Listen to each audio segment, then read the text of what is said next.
Coach, just talk about your matchup with Providence tomorrow. Obviously, it'll be any game at this point in the year. It's a tough game. Just what are you expecting from them, and what are you going to do to neutralize them tomorrow? Well, you're right on one point. It is going to be a tough game. We know that Providence is somebody who's used to being here. They're tournament tested, and once again, they're back on the Final Four setting. That is something they've done for, I think it's 11 years in a row right now. As far as a team, I think they're one of those teams that creates matchup problems. You know, they've got some big forwards who go to the net well and they play big, and we've got to make sure that we're competing, paying attention, and stopping them when they do get to the net.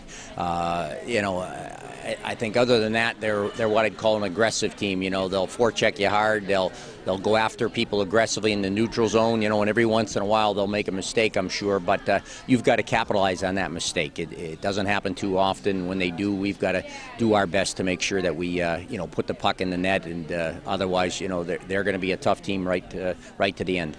What do you think some of the keys to the game in terms of, if you guys are to win, what do you think are the most important things for you guys to do well? Well, I think it's important for us to play well in the defensive zone. I don't think there's any question we have some kids who can put pucks in the net and create goals and assists. But I think over the year there's been times when we've been just a little less than attention to detail in our end, and we've got to make sure we do that. If we're good with the little things in our own end, we're picking sticks up around the net.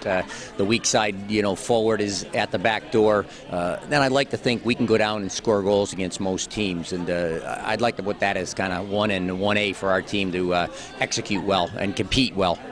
How about Hyannis? Obviously, it's the second year you've been here. You won the championship last year. Just talk about what it's like down here and how special of an experience it's been for the athletes. Well, it seems like thanks to the Chamber of Commerce, thanks to all the people behind, the hotel here, which is a great place, the rink itself and the people at the rink, they've captured the audience. And I think the best way I could describe that is on the second night last year, we still had about 1,100 people here. And I'm guessing there were 200 people from Providence and 200 people from Boston University. And so that meant, 600 or 700 people were here from the Cape who probably wouldn't be in Durham, New Hampshire, or over at Matthews Arena or down at the Schneider Arena in Providence, but they were here, and it really gave, I think, the young ladies and the coaches and the programs a sense that it was a destination, it was an attraction to an outside group, and I think we also brought back a couple of great games here, 3 great games that really kind of resonated in the last game with a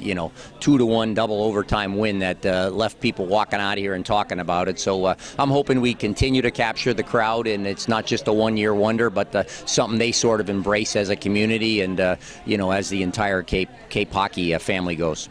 Thank you, Coach. Good luck tomorrow. Thank you very much, Pete.